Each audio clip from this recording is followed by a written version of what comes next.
കാര്യം പറഞ്ഞിട്ട് ചെയ്യാന്ന് കരുതിയാ നിങ്ങളെ വിളിപ്പിച്ച. ആദ്യം തീവ്രവാദിയാന്നാ കരുതിയ, പിന്നെ ഞാൻ ചോദിച്ചപ്പം നിങ്ങളുടെ ബ്രദറാന്നോ പറഞ്ഞു.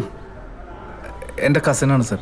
അതെ, ഈ തലയ്ക്ക് സ്ഥിരതയില്ലാത്ത ആളെ വീട്ടിലിരുത്തണം, അല്ലാതെ നാട്ടുകാർക്കും പോലീസുകാർക്കും ബുദ്ധിമുട്ടുണ്ടാകുന്ന രീതിയിൽ പുറത്തേക്ക് ഇറക്കി വിടരുത്. ആർക്കാണ് സാർ തലയ്ക്ക് സ്ഥിരതയില്ലാത്തത്? സാർ ഞാൻ എന്ത് പ്രശ്നം ഉണ്ടാക്കിയെന്ന് സാർ പറയണം. സാർ ഒരു കാര്യം ചെയ്യൂ, എൻ്റെ പേര് കേസ് രജിസ്റ്റർ ചെയ്യും, ഞാൻ കോടതി വായിച്ചോളാം. ഇതൊരു ജനാധിപത്യ രാജ്യമാണെന്ന് എനിക്കറിയണം. That's all. ആ കണ്ടോ, ഇതാണ് സംഭവം. ഇത്രയേ ഉള്ളൂ പ്രശ്നം.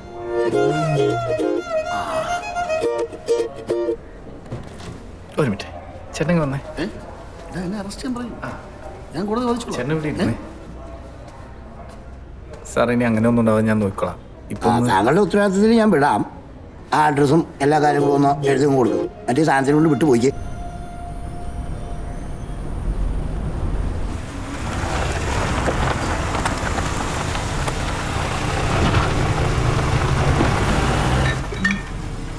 പ്രിയൻ സാർ വന്നു, നീ ഇങ്ങോട്ട് വന്നേ. അതെടുത്തു. നല്ല വിശപ്പ്, കുഴിമന്തി കിട്ടുമോ? ബ്രേക്ക്ഫാസ്റ്റിനോ? എന്താ കുഴപ്പം?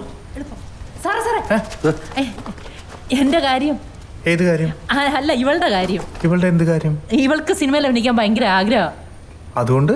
അല്ല, സാറ് സിനിമയ്ക്ക് വേണ്ടി കഥ എഴുതുന്നു കേട്ടു. ആര് പറഞ്ഞു? നമ്മുടെ പ്രിൻസ് പറഞ്ഞു. സാറേ എന്തേലും ഒന്ന്. എടി നീ ഇതല്ലോടാ തടിൻ്റെ ഉള്ളിലോട്ട് കൊടുത്തി. എന്നിട്ട് ഫോൺ ചെയ്ത് വെച്ചേക്ക് നോക്കി ഒന്ന് കാണിച്ചേ സാറിനെ. എന്താണത്? നീ നാടകത്തിലല്ലേ എഴുതിക്കൊണ്ടിരുന്നത്? സിനിമയ്ക്ക്. സിനിമയില്ലേ?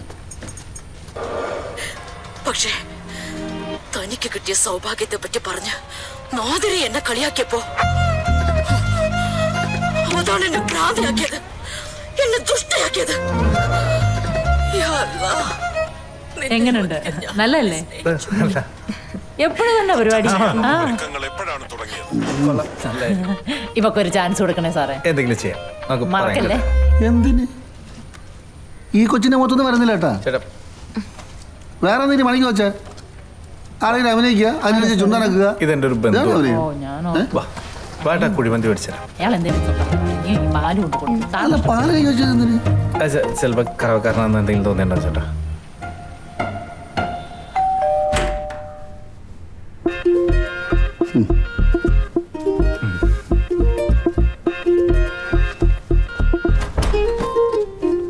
ചേട്ടൻ പോയിട്ടൊന്ന് ഫ്രഷ് ആയിട്ടൊക്കെ വരാം. ഓ, ഇതാരായി താടികരൻ? നരേന്ദ്ര പ്രസാദ? അല്ല ഏട്ടാ, ഇത് നീനയുടെ സ്പിരിച്വൽ ഗുരുവാണ്. അല്ല, നിങ്ങൾ ഇപ്പോൾ ആളുകളെ വിളിച്ച് ചോദിക്കണം. അല്ല ഏട്ടാ, അല്ല, നിങ്ങൾ ഏത് വീട്ടിലല്ലേ ജീവിക്കുന്നത്? മനസ്സിലാക്കാം. ഈ യുവതലമുറ എന്താ ഇങ്ങനെ? അതെ, എന്താണ്? പുള്ളി 2 ദിവസം കൂടെ കാണും.